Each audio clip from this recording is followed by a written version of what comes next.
Welcome to Behind the Tools. Here's Tradify CEO and your host, Michael Steckler.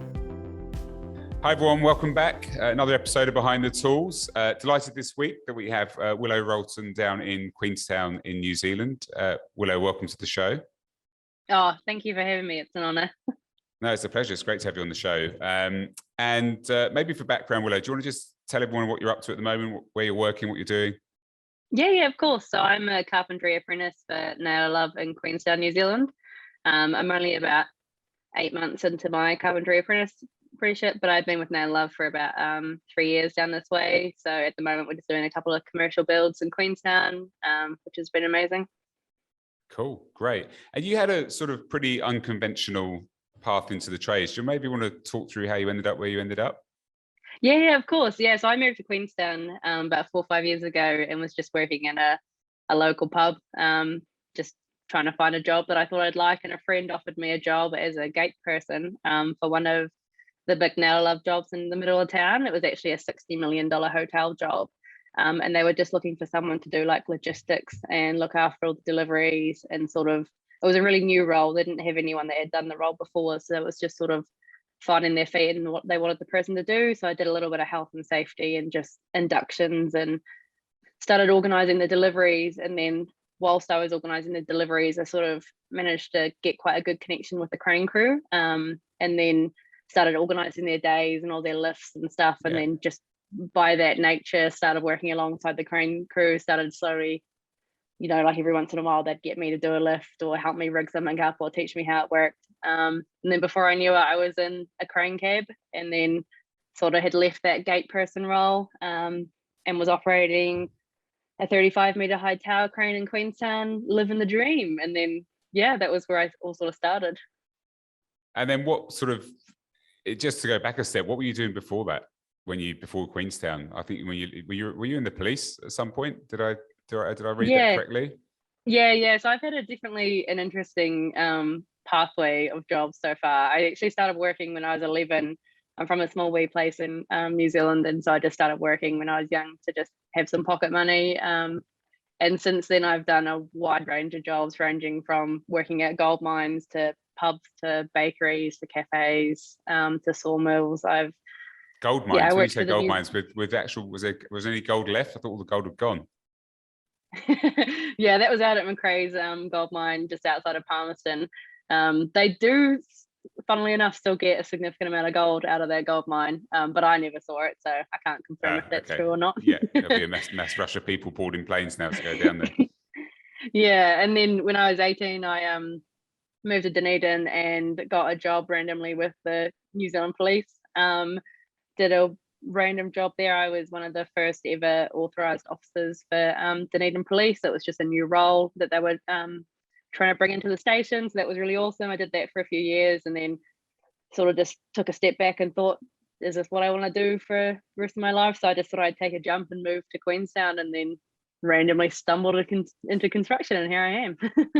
So when you were at school, there was never any plan to get into the trades. It's just something you kind of fell into. Is that fair? Definitely not. I was another one of those females that was really encouraged to go to uni if I wanted to sort of make a good career for myself. I did do really well academically, and I did go to uni for a little while when I was working for the police alongside, but it just wasn't the place for me. And now I have a debt, like a student loan debt, which is just a kick in the teeth because I wish I'd never done it in the first place, but I just did it because that's what everyone told me was the right thing to do. And then how did you go from driving the crane to then working in construction? Yeah. So when I first started in construction, when I was sort of at the gates doing all the logistics, I realized that I wanted to be on the tools. I realized that being hands-on was where I wanted to go, but there wasn't the opportunity for me to start an apprenticeship. So when I realized that opportunity wasn't available, the crane crew sort of took me under their wing. And then I got my dogman and rigging tickets. And then I also got my tower crane and mobile crane tickets as well. So for the next few years, I did those roles. And then the crane I was actually operating in the middle of town came down, and they sort of said, look, now's the chance. There's an apprenticeship here. Do you want to take it? And I was like, definitely. So that was about September last year. Yeah. And it's been amazing because every once in a while a crane turns up the site, and if they need someone to jump in and like how about I can do that, which is easy as, and then I can sort of jump back to being on the tools. So it's nice and diverse. Yeah, it's a really great. So and they're a fairly large construction company, right, in New Zealand. Yeah, People no, that are love. international. Probably one of the I'd say one of the top biggest commercial companies in New Zealand. They've got quite a large staff base. And do you have a view about what you want to do? I mean, you're doing the apprenticeship, like what you want to do after that? Yeah, I definitely think that once I sort of got a handle on what goes on behind closed doors on the big sites, I sort of realized that I really like the construction management side of things. So I think that would be really good to get my apprenticeship done, which will probably be another few years at least. Get a few more years under my belt after that, and then sort of look into going into foreman, site manager, hopefully down the road PM role. That would definitely be my goal. But honestly, it seems that every year something new comes along. So I'm just looking forward to seeing where it takes me. Yeah, cool. And do you think there was any transferable skills from any of the other jobs you had, like even working in the police, that's been useful? Yeah, I think it's been really good to work with like all different sorts of people. I think it really, like, construction is such a trade where you need to communicate all the time. So it's nice having those skills where I'm used to talking to people of all different walks of life. But also the police is still quite a male dominated industry as well. So I was sort of, and as well as the gold mine, and those sort of odd jobs that I did here and there. So I'm sort of used to, it sort of gave me a good understanding of what it's like to work in a male dominated industry, which I think helped me out a lot. Yeah, let's talk about that. So how have you found that coming into construction, being an apprentice now? Has there been any challenges on that front? I think I was quite lucky with my apprenticeship because I've been with the company for 3 years, so everyone knew me. But when I first started, I definitely had to prove myself. I really had to work 10 times harder than what it felt other people did just to prove that I could do the job. And when I started working on the crane crew, it was even more of a step up to having to prove myself, because not often do people see females in that trade. Right. But I was already quite used to working in a male dominated industry, so I'm quite good at like standing up for myself and knowing when people have crossed the line and being able to say that and let people know, because I think that's the biggest thing is sometimes people just aren't used to working around females, or they say things without thinking. So it's all about making sure you've let the other person know that they've crossed that line, and doing so in a way that makes you and them feel all good. Yeah, how's that generally been received when you've had to have those situations? Depending on the person, it's generally not very welcomed. I think if you're having to tell someone that what they've said isn't okay, generally people don't like to hear that they've said something that might not be okay. But generally, like, if someone says something to me that I think is a bit bad, or if it's definitely something that's well over the line, I generally just say, look, mate, how would you feel if someone was saying this to your wife or your daughter or your mother? Like, how would you feel about that? And that generally gets them thinking. So I try and do it in a way that encourages them to think about it for the next time. And do you think you came in with a level of resilience because of what you experienced maybe in the police force? Yeah, definitely. Yeah, I think that definitely helped. I think being able to, having gone through the things that I've gone in previous jobs, I think I definitely was prepared for construction. Yeah. And it's the obvious question. I've asked this of everyone that we have on the show. I mean, is it changing, do you think? Oh, definitely. Even I've only been in construction for about 3.5 years now, and the change that has happened in these last 3 years is insane. I only knew a handful of females in the trades industry throughout New Zealand when I started 3 years ago, and now there is an immense amount of us. Like, definitely well into like the 50s, 60s of female tradies that I know, just alone from the contacts we've made through like social media and stuff like that. And what do you think has driven that? What's attracted more people into the trades? Because it doesn't feel like from any part of the world, frankly, that schools are encouraging it necessarily any more than they used to. But do you think what's been the sea change?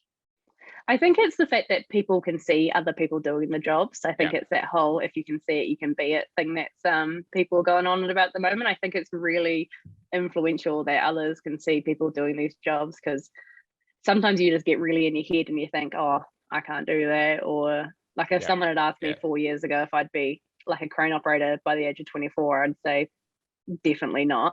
But I didn't even know it was an option. And now I sort of opened up those horizons and seen a bit more. And I think it's really nice through like Instagram, for example, that you can see all these other tradies and see what they're up to and see what their day to day includes and the good and the bad and all that comes in between. Yeah. And is that, do you think, because I think, again, this is something that comes up a lot with whether it's, attracting more women into the trades or other topics, the social thing seems to be very global and has allowed for that connection that maybe didn't exist previously. Do you get many people approaching you, sort of DMing you on Instagram and sort of asking about getting into the trades? Has that been a thing that's happened? Yeah, definitely. I don't have a huge following compared to what quite a few of the other ladies have, but it is growing slowly. But I've definitely noticed people reaching out more and more, regardless of gender. I've had so many people reach out, especially when people figure out that I used to operate cranes, because it's generally a big conversation starter. But it's just nice. Like I get messages about workwear, footwear, like bathroom situations, women's health. Like I get questions about all sorts of things. And I think it's really nice that people feel they are in a safe, comfortable space to be able to ask those questions. Yeah. Oh, 100%. And that seems to be the common theme. Like you say, irrelevant to everything else. I think I've seen it. One of the other big topics, sort of mental health in the trades, and just the ability for, people that are in the trade to talk to each other, who maybe someone they don't know even, they can be more open with, does seem to be very helpful. And then, you've had some success in the time you've been doing this. What do you think what has been your biggest success in the last few years of doing what you're doing? I've had a couple of cool wee things that have happened along the way. I got really involved with NAWIC, which is the National Association of Women in Construction. I got quite heavily involved in the committee when it started up in Queenstown, and then at the end of last year, I actually jumped on as the chapter chair for Queenstown Lakes. And in that, I've done quite a few cool events in this region. And then last year, I was luckily enough a finalist for one of the big awards for Tradeswoman of the Year, and I got highly commended, which was an amazing shock. I was not expecting it. Oh, well done. It's great. Yeah, thank you. Just the involvement I've seen in NAWIC has been a big accomplishment. I was definitely never expecting to become chapter chair, especially being so young and so new into the trade. So it's been an amazing journey, sort of finding my feet and seeing what we can do down this way. And how did you get into that? What is that something you're already aware of, or how did that come up?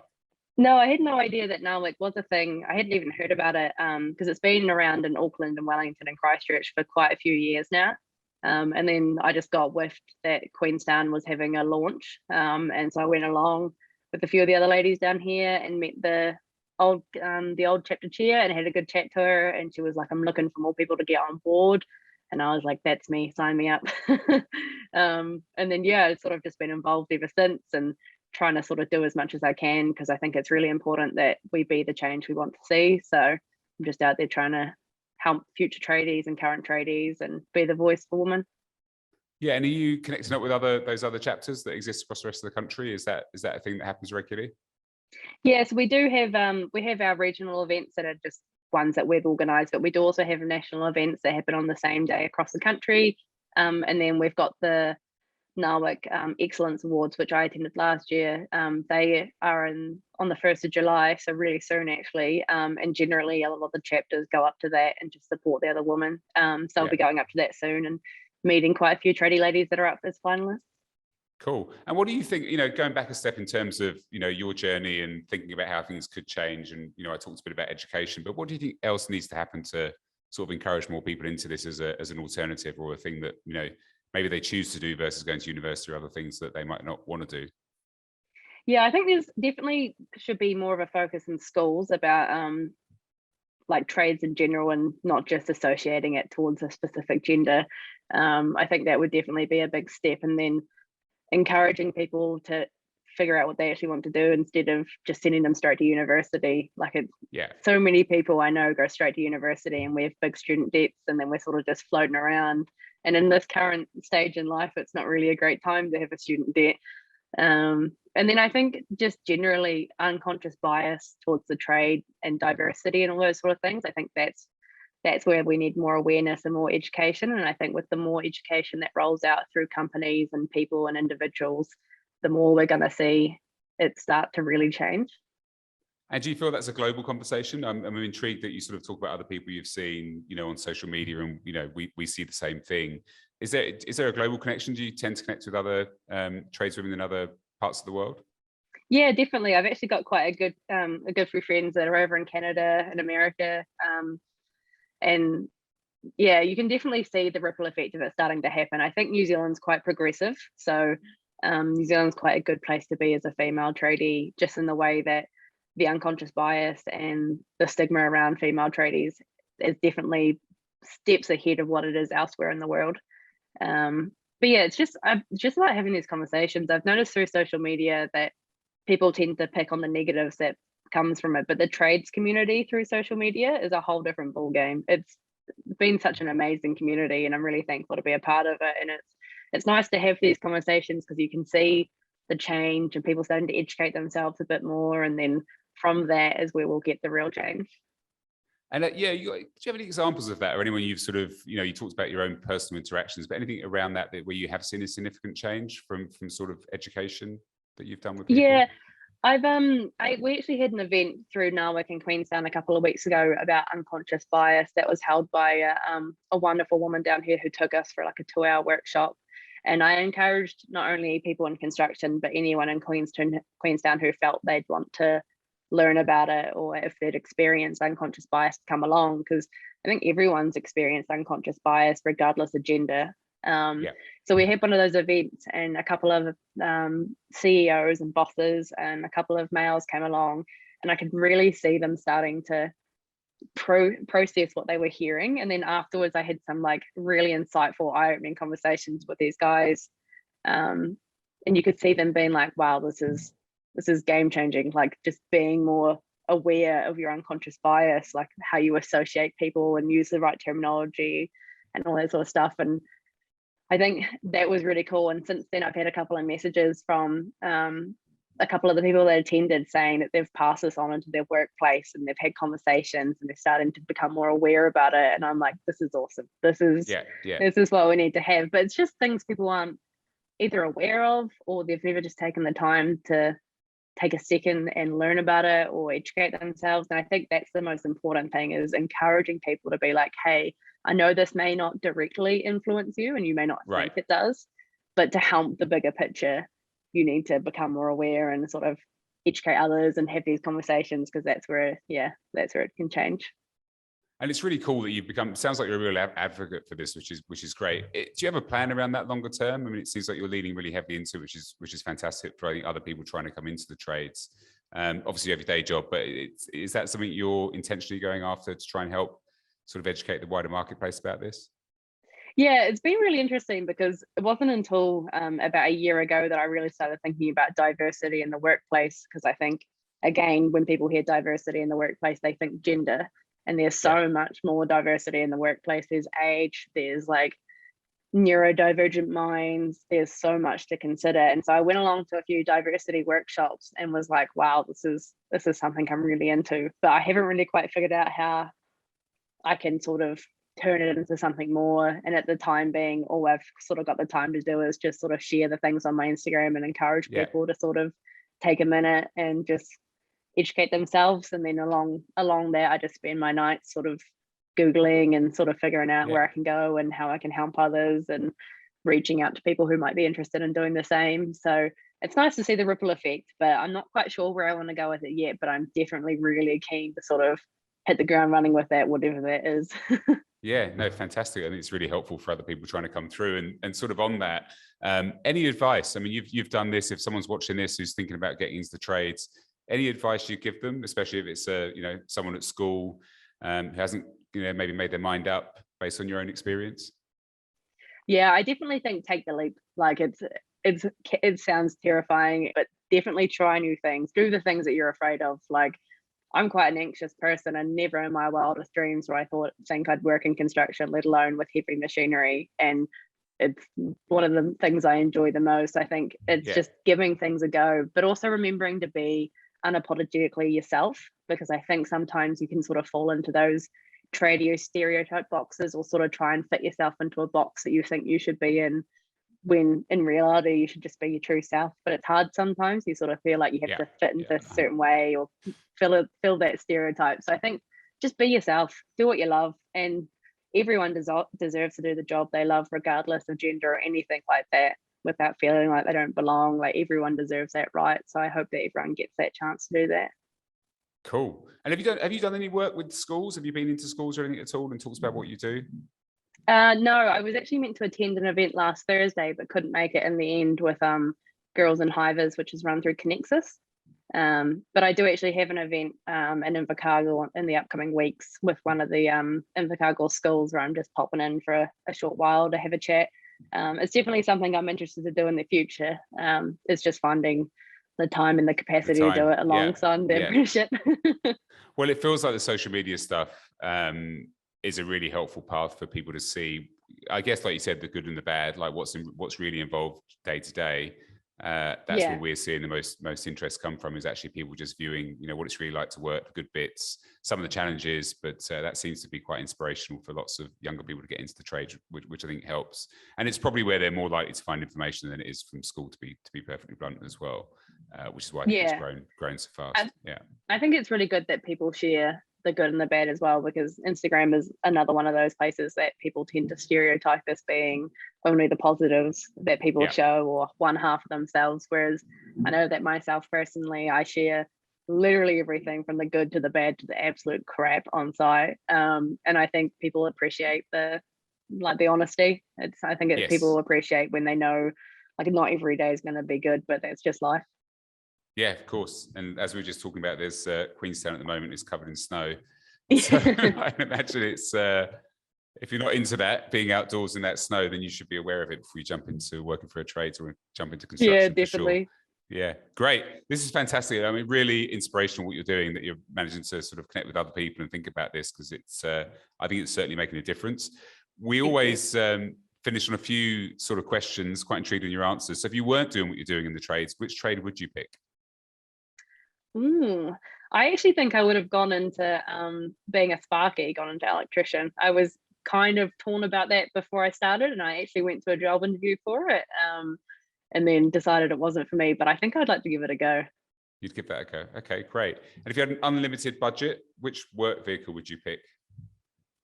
Oh, I'm not really fussy. I'd just go for a big U, especially in Queenstown in these winters. I just love something that's big and sturdy and can hold all the tools. And I see there are electric big utes coming out now as well. So I can see that one of those recently. Yes, potentially. And then, do you have a favorite tool brand? I'm always intrigued. People tend to have a preference. Have you found a preference yet for a brand that you would be wedded to? Yeah, I'm definitely a DeWalt girl. I was actually really fortunate enough to win a kit well before I started my apprenticeship. Just one of those things you randomly enter and then get really shocked when you actually win. I won a 5-piece kit like 2 years ago, and then sort of just stuck with it. And I personally love it. I think it's great for the hard graft on commercial, and it's done me well so far. Fantastic. Yeah, no, they're quite popular. We should do a ranking actually, because we've been quite a few of these now. And then any pet peeves on the site? Things that frustrate you? Oh, it's going to sound really silly, but I really hate when people don't pick up everything off the ground. Like, I walk around site and there's screws and nails everywhere, and I've had 4 flat tires on site.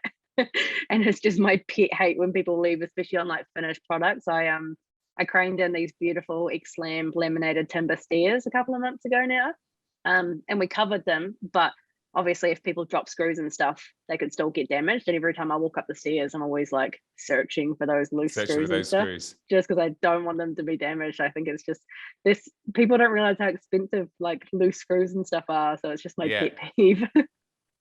Cool. And then, there's quite a few myths about trades. I mean, you talked about it there, about sometimes people come in and behave in a stereotypical way because they feel that's the way they should behave. Any big myths that you've seen that you think aren't true, that people might have from the outside? I definitely think that stereotype about being really tough and strong is a funny one that I get all the time, especially as a carpentry apprentice. I'm definitely not as strong as the guys. Yeah, I can still do the jobs, I just have to do them slightly differently. And I think that's another thing that people get really worried about, is their strength. But the thing is, you'll build it over time, and there's always an easier way to do things. And you can watch people lug heavy stuff around all day, but you'll still probably find an easier way to do it. So I think that's a big myth, that you have to be really strong to do the job. Yeah, cool, great. Last question. Anyone else you think would make for an interesting conversation that you've come across?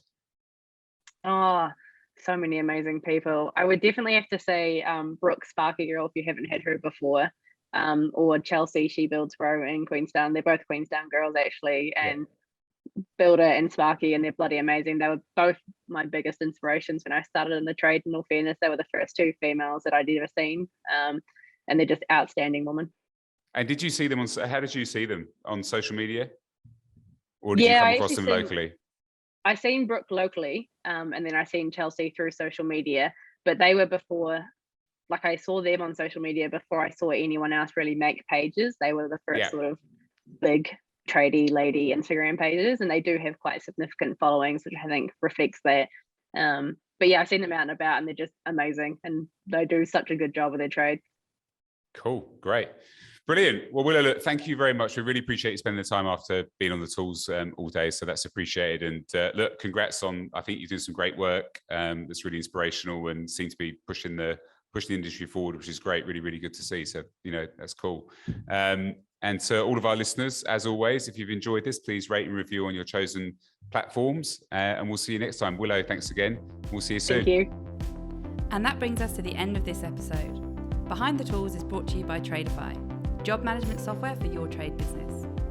If you enjoyed the podcast, let us know by leaving a review, and be sure to tell your mates about it. Email behindthetools@tradifyhq.com if you or someone you know would be keen to join the show as a guest.